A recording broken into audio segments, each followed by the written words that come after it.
तो हेलो दोस्तों, कैसे हैं आप सभी लोग। Welcome to my channel. उम्मीद करता हूं कि आप सभी ठीक होंगे। जैसा कि आप लोग जानते हैं कि यूजीसी नेट दिसंबर 2025 का जो एग्ज़ाम है उसके जो फॉर्म है पिछले 7 नवंबर से जो कि भरे जा चुके हैं, और अब इसका जो एग्ज़ाम है उसकी भी डेट क्लियर कर दी है, जो कि 31 दिसंबर से और 7 जनवरी के बीच में होने वाला है। यानी 31 दिसंबर से 7 जनवरी के बीच में आपके जो एग्ज़ाम है वो हो जाएंगे। तो चलिए आज हम बात करेंगे यूजीसी नेट दिसंबर 2025 के बारे में, स्ट्रेटजी के बारे में कि कैसे क्या हमें पढ़ना है और किस प्रकार पढ़ना है। जैसे कि इसमें हम देख सकते हैं कि यूजीसी नेट दिसंबर 2025 जो कि हम सेकेंड पेपर की बात करेंगे, इसके बारे में पूरी स्ट्रेटजी बताएंगे आपको कि किस प्रकार पढ़ना है, आपको कितना पढ़ना है और क्या सिलेबस होगा, ताकि आप कैसे पढ़ें जो कि नए एग्ज़ाम पैटर्न के अनुसार जो आपको काफ़ी लाभदायक होगा। जिसमें आप देखेंगे कि हम कहाँ से पढ़ें, कितना स्कोर होना चाहिए, क्या क्या है। आपको आज बहुत सारी बातों की जानकारी मिलेगी जिससे आपका क्या है एग्ज़ाम और भी आसान होने वाला है। तो चलिए देखते हैं। सबसे पहले हम बात करते हैं पेपर 2 की, जो कि हम हिंदी की बात करेंगे। इसकी हिंदी की बात करेंगे। तो जैसा कि हम देखते हैं कि एग्ज़ाम स्ट्रेटजी क्या होनी चाहिए, तो आइए बात करते हैं कि एग्ज़ाम स्ट्रेटजी की बात करें तो देखेंगे तो एग्ज़ाम पैटर्न क्या होगा। सबसे पहले देखेंगे एग्ज़ाम पैटर्न क्या होगा, फिर देखेंगे कितना स्कोर होना चाहिए, फिर हम ये देखेंगे कि सिलेबस क्या होना चाहिए। कि सबसे अच्छा तो कोई भी एग्ज़ाम होता है उसके पहले आपको सब ब्रॉड एरिया पता होना चाहिए कि हम एग्ज़ाम देने जा रहे हैं, तो उसके बारे में आपको नॉलेज होता है। तो क्या होता है, आधी बातें जो होती है आपकी आसानी से क्या हो जाती हैं, आधी बातें जो होती हैं वो आसानी से ही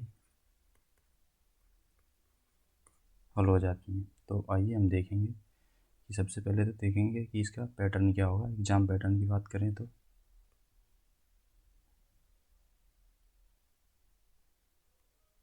अगर हम एग्ज़ाम पैटर्न की बात करें तो देखेंगे कि इसमें जो फर्स्ट पेपर होता है,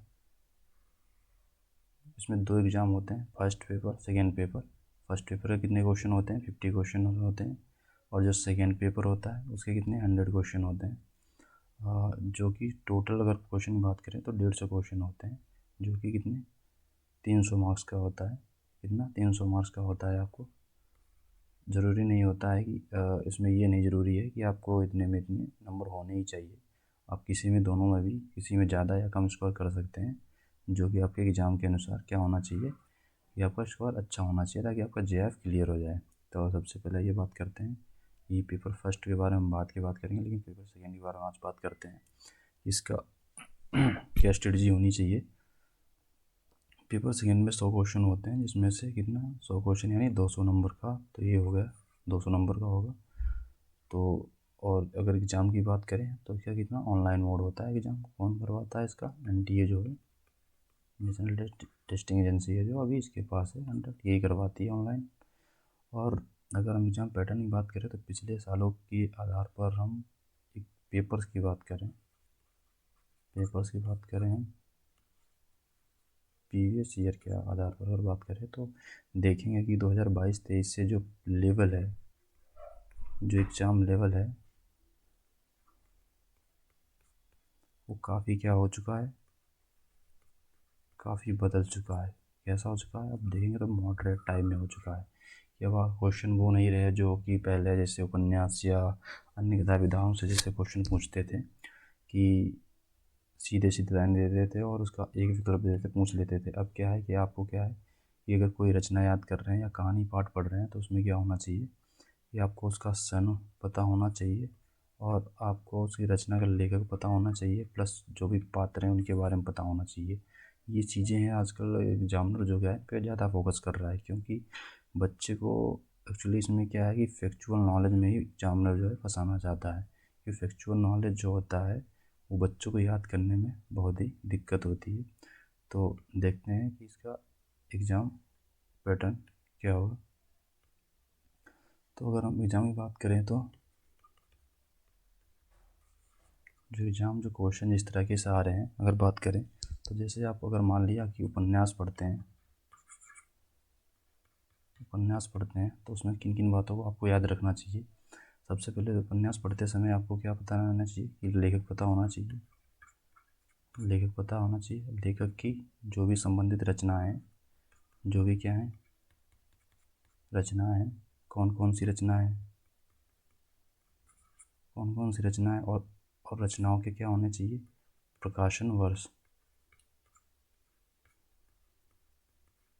ये प्रकाशन वर्ष तो सबसे ही इम्पोर्टेंट अब हो गया है, क्योंकि अब क्वेश्चन अगर आप PYQ उठा के देखेंगे 24-25 के, तो आपको अधिकतर रचनाएं जो होती हैं मैचिंग के लिए एक तरफ तो सन दे देगा और दूसरी तो रचनाएं दे देगा। उनको क्या गया तो मैचिंग के लगाइए, या तो फिर आपको ABCD फॉर्म में दे देगा और सन दे देगा। इन आधार पर रचनाओं को कालाक्रम के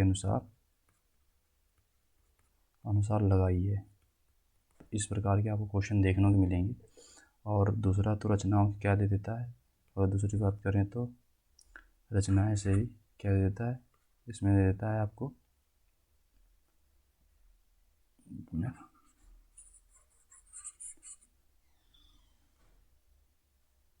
दूसरे तो आपको ये दे देगा कि आपको पात्र, सबसे पहले तो पात्र पता होना चाहिए।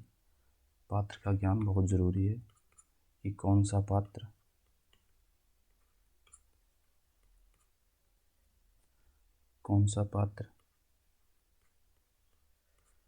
किस रचना का है,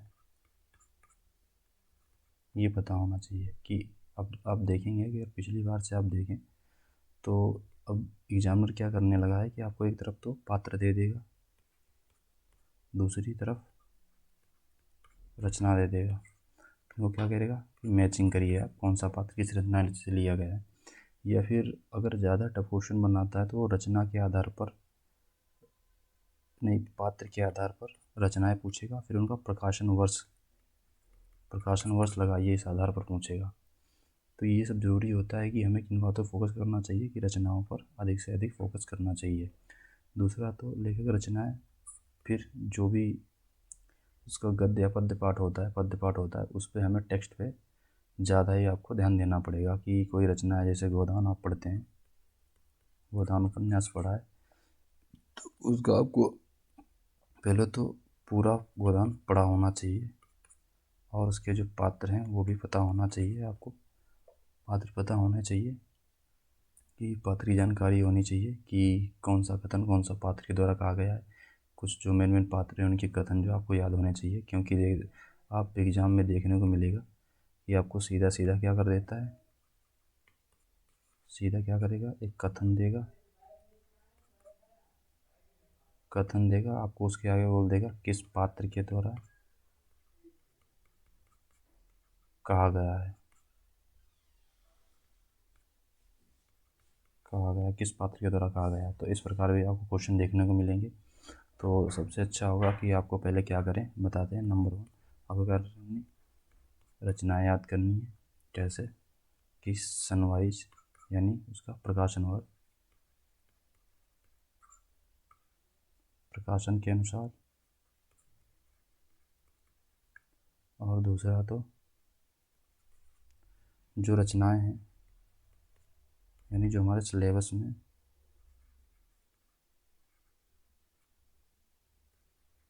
में बताया है कौन कौन सी रचना है, उनको सबको आपको क्या करना है, क्रम वाइज क्या करना है, रीड करना है। पहले तो रीड करना है, उसको पता करना है और उसका क्या करना है, शॉर्ट नोट्स बना लेना है। जैसा कि हम आपको अभी समझाएंगे भी किस प्रकार आपको पढ़ना है। अब हैरानी बात नहीं है, हम आपको नोट्स भी देंगे और उसमें बताएंगे किस प्रकार आपको शॉर्ट तरीके से आपको रिवीजन करना है, ताकि आप जल्दी से जल्दी रिवीजन कर सकें। और तीसरी बात तो है, आप एक लेखक जितने भी हुए हैं, लेखक हुए उनका क्या है कि आप जीवन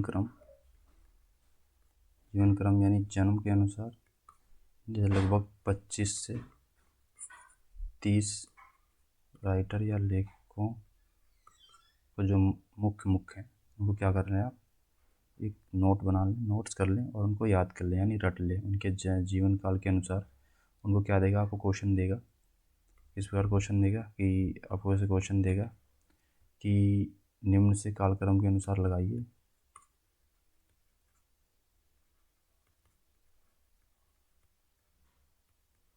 अनुसार लगाइए। सबसे पहले देगा जयशंकर प्रसाद जी से दे दिया या आचार्य प्रसाद द्विवेदी दे दिया, इनको दे दिया। फिर इनके बोलते हैं उनके जन्म काल का अनुसार लगाइए। तो आपको क्या होना चाहिए, उनके जन्म के जितने भी हैं उनके जीवन, और ज़्यादा देखो मृत्यु की तो ज़रूरत नहीं, कब हुई उनकी मृत्यु हुई इसकी ज़रूरत नहीं है, बस आप जीवन काल उनका याद कर ले कब जन्म हुआ है। और ज़्यादातर वो एक दो को जो मुख्य हैं उनके कहाँ हुआ ये भी याद कर लें, कई बार पूछ देता है। तो चलिए अब बात करते हैं कि हमारे एग्ज़ाम का है जो स्कोर क्या होना चाहिए, कितना स्कोर होना चाहिए दोनों पेपर में मिला के। तो सबसे पेपर फर्स्ट और पेपर सेकंड में कितना दोनों में स्कोर होना चाहिए। जैसा कि आप जानते हैं पेपर में 50 क्वेश्चन होते हैं, इसमें 100 क्वेश्चन होते हैं, तो दोनों मिला के 300 हो गए, जैसे कि पहले भी हमने आपको बताया अभी। तो इनमें कितना स्कोर होना चाहिए ताकि आपका नेट और जेआरएफ दोनों ही क्लियर हो जाएं, इससे आपको कोई दिक्कत ना हो। और वो तो देखिए कट ऑफ बनती है, कैटेगरी वाइज अलग अलग बनती है, ज़्यादा नहीं अलग अंतर होता है कैटेगरी वाइज। जैसे कि अगर हम बात करें पिछले साल की, अगर बात करें तो युवा और ओबीसी और एससी एसटी वालों की, तो ज़्यादा नहीं, यहाँ से यहाँ तक 10 क्वेश्चन का अंतर रहता है। कितना? 10 क्वेश्चन का अंतर रहता है। तो देखिए फर्स्ट पेपर की तो अभी बात नहीं हम कर रहे, लेकिन सेकंड पेपर की बात करें तो आपको अगर जेआरएफ क्लियर करना है तो इसमें आपको लगभग 60 प्लस क्वेश्चन तो करने ही होंगे। 60 प्लस यानी 70, 60-70 के बीच में अगर मान लीजिए आप स्कोर करते हैं अच्छा, तो आप लगभग 120 से 140 के बीच में अगर आप नंबर लाते हैं। और अगर पेपर फर्स्ट की बात करें तो इसमें आपको ज़्यादा नहीं तो 35 से 40, या फिर हम कहते ज़्यादा नहीं तो 30 से 35 के बीच तक स्कोर करते हैं, तब भी आपका क्या है कि जेआरएफ क्लियर हो जाएगा। तो आपका लगभग तो 100 क्वेश्चन बन जाएंगे। 100 क्वेश्चन पर आप क्या होंगे, सेफ होंगे, चाहे यूआर हो, चाहे ओबीसी हो या फिर एससी हो, आपका स्कोर क्या होगा, शायद सेफ होगा। तो इसी आधार पर हम देखेंगे कि पेपर सेकंड में जो है कि पेपर सेकंड में आपको कितना 60 से 70 स्कोर करना ही पड़ेगा, तभी आपका क्या जेआरएफ जो है क्लियर होगा।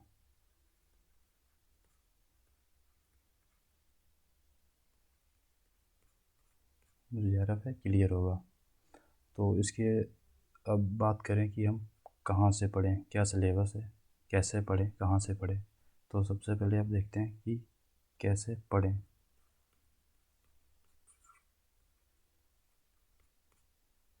तो अभी तो आपको बताया है कि जैसे कि आप उपन्यास पढ़ते हैं या नाटक पढ़ते हैं, जैसे उपन्यास नाटक पढ़ते हैं तो सबसे पहले रचनाएं आपको पढ़नी है, तो उनके बारे में याद करना है, सन याद करने हैं, जैसा कि मैंने बताया था आप। और दूसरा तो उनके क्रोनोलॉजी याद कर लें कि किस सन में रचना, अधिक से अधिक क्या होता है कि रचनाएं आपको याद करनी पड़ेंगी, या जहाँ तक है कि आप याद कर ले रचनाएं। और देखेंगे तो अब क्या है, सिलेबस देखेंगे। सिलेबस क्या है, पेपर सेकेंड जो होता है, पेपर सेकेंड, एक मिनट,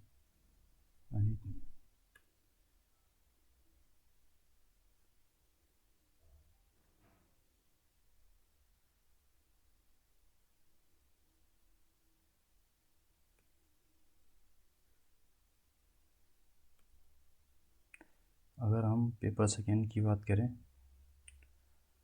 तो पेपर सेकेंड में क्या होता है, हिंदी में 10 यूनिट होती हैं। कितनी यूनिट होती? 10 यूनिट होती हैं, जिसमें पहली तो हिंदी, अगर पहली यूनिट की बात करें तो हिंदी भाषा और उसका विकास होता है। दूसरा तो हिंदी साहित्य, इतिहास और अन्य गद्य विधाएँ जो होती हैं, क्या होती हैं, अन्य गद्य विधाएँ होती हैं।